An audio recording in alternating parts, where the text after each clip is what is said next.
Face ഡള്ളായിട്ടിരിക്കുകയാണോ? ഒരു കുഞ്ഞ് പൊടിക്കൈ പറഞ്ഞു തരട്ടെ, വീട്ടിലുള്ള സാധനങ്ങൾ വെച്ചിട്ട്.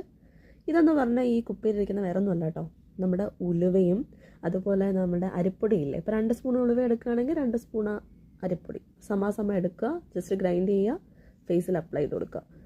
എന്നിട്ട് അത് ജസ്റ്റ് ഒന്ന് ഉണങ്ങുന്ന സമയത്ത് ജസ്റ്റ് ഇതേപോലെ ഒന്ന് റബ്ബ് ചെയ്ത് കഴുകിക്കളയുക. ഇപ്പോൾ ഞാനിപ്പോൾ ഇതിൽ വീഡിയോയിൽ കാണിക്കുമ്പോൾ നിങ്ങൾ വിചാരിക്കും നിങ്ങൾ മുഖം ഇങ്ങനെ ഇട്ട് ഉരച്ചത് എങ്ങനെ ശരിയാണെന്ന് വെച്ച് കഴിഞ്ഞാൽ എത്ര സ്ട്രോങ് ആയിട്ടല്ല അത് റബ്ബ് ചെയ്യുന്നത്, പക്ഷേ ഇതിൽ വന്നപ്പോൾ ഇങ്ങനെ ആയിപ്പോയതാണ് കേട്ടോ. അപ്പോൾ ഇതെന്ന് പറഞ്ഞാൽ ഉലുവ എന്ന് പറഞ്ഞാൽ ആൻറ്റി ഓക്സിഡൻറ്റ് പ്രോപ്പർട്ടി ഉള്ളൊരു സാധനമാണ്. അതായത് ഫേസിൽ ഏജിങ് റിങ്കിൾസ് പോലുള്ള സാധനങ്ങളൊക്കെ കുറയ്ക്കും. എൻ്റെ ഫേസിൽ അത്യാവശ്യം പ്രശ്നങ്ങളുള്ള ഒരു ഫേസാണ്. കാര്യം ഞാൻ സ്കിൻ വൈറ്റനിങ് ക്രീം കുറേ നാൾ മുന്നേ യൂസ് ചെയ്തിട്ടുണ്ടായിരുന്നു. സോ അതിൻ്റെ സൈഡ് എഫക്ട്സ് ആയിട്ട് ചെറിയൊരു ഡാർക്ക്നെസ് പോലെയൊക്കെ ഫേസിൽ വന്നിട്ടുണ്ട്. ഫേസിൽ നിന്നൊക്കെ നോക്കി നമുക്ക് മനസ്സിലാവും. സോ അങ്ങനെയുള്ള എന്തെങ്കിലും സെൻസിറ്റീവ് സ്കിന്നുകാർക്കൊക്കെ ജസ്റ്റ് ട്രൈ ചെയ്യാൻ പറ്റുന്ന ഒരു അടിപൊളി ഫേസ് പാക്കാണ് അല്ലെങ്കിൽ ഒരു ഫേസ് വാഷാണ് ഇതെന്ന് പറയുന്നത്. പിന്നെ നിങ്ങൾ ഈ തന്നെ കോസ്റ്റ്ലി ആയിട്ടുള്ള ഫേസ് വാഷ് ഒന്നും മേടിച്ച് നിങ്ങൾ പൈസ കളയണമെന്നില്ല. രാവിലെ നമ്മൾ എണീക്കുന്ന സമയത്ത് നല്ലൊരു റിഫ്രഷിംഗ് ആണ് കേട്ടോ ഈ ഒരു സംഭവം. ഈ ഉലുവയും അതുപോലെ അരിപ്പൊടിയും കൂടെ മിക്സ് ചെയ്ത് ഒരു ചെറിയൊരു ടിന്നിലാക്കി വെക്കുക. രാവിലെ ജസ്റ്റ് ഇതൊന്ന് സ്ക്രബ് പോലെ യൂസ് ചെയ്യുക. ഒരുപാട് റബ്ബ് ചെയ്യേണ്ട, ജസ്റ്റ് ഒന്ന് വാഷ് ചെയ്ത് കളയുക. ഇത്രയേ ഉള്ളൂ. അപ്പോൾ ഇത് കഴുകി കഴിയുമ്പോൾ തന്നെ നിങ്ങൾക്ക് അതിൻ്റെ റിസൾട്ട് ചെറുതായിട്ടൊന്ന് കാണാൻ പറ്റും. ജസ്റ്റ് ഫേസ് ഒന്ന് ഭയങ്കര വെളുത്തിട്ട് പാറോന്നൊന്നും അല്ല പറയുന്നത്, ഫേസ് ജസ്റ്റ് ഒന്ന് ക്ലിയർ ആവും. That's it. ഇനി ഇത് കഴിഞ്ഞിട്ടാണ് നമ്മുടെ അടുത്ത സംഭവം വരുന്നത്. എന്താണെന്നല്ലേ, കാണാം.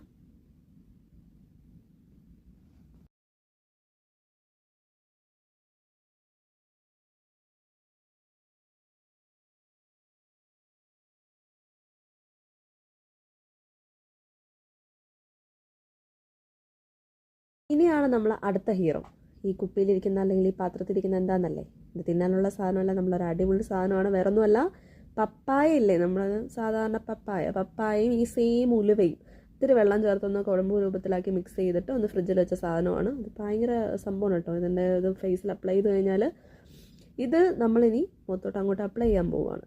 ഇതിൽ ഫേസിൽ അപ്ലൈ ചെയ്ത് കഴിഞ്ഞിട്ട് നല്ല ഒരു ഒരു ഒരു ഹാഫ് ആൻ അവർ വരെ വെച്ചിരുന്നോ ഫേസിൽ. കാര്യം ഇത് ഉലുവ മാത്രമാണെങ്കിൽ പെട്ടെന്ന് ഡ്രൈ ആവും. ഇതിൽ പപ്പായയും കൂടെ ഉള്ളതുകൊണ്ട് കുറച്ച് നേരം കൂടെ അത് ഫേസിലിരിക്കും. സോ നമ്മൾ കുറച്ച് കട്ടിക്ക് തന്നെ അങ്ങ് അപ്ലൈ ചെയ്തോ. ഇതൊരു 1 വീക്കോളം ഫ്രിഡ്ജിലിരിക്കും, വേറെ പ്രശ്നങ്ങളൊന്നും വരത്തില്ല. സോ നമ്മൾ ഇതേപോലെ ഫേസ് ക്ലീൻ ആക്കുക. എന്തെങ്കിലും ഒരു സാധനം ഇട്ട് ഇപ്പം ഈ അരിപ്പൊടിയും ഉലുവയൊന്നും യൂസ് ചെയ്യാത്തതാണെങ്കിൽ വേറെ എന്തെങ്കിലും ഉപയോഗിക്കാം. ജസ്റ്റ് ഫേസ് ഒന്ന് ക്ലീൻ ചെയ്യുക. അതിനുശേഷം നമ്മൾ ഈ ഒരു ഫേസ് പാക്ക് ജസ്റ്റ് ഒന്ന് അപ്ലൈ ചെയ്യുക. ജസ്റ്റ് ഡ്രൈ ആവാനായിട്ടൊന്ന് വെയിറ്റ് ചെയ്യുക, വാഷ് ചെയ്ത് കളയുക. ഇത്രയേ ഉള്ളൂ. ഇപ്പം ഞാനത് തേക്കുന്നതാണ് നിങ്ങൾ കണ്ടുകൊണ്ടിരിക്കുന്നത്.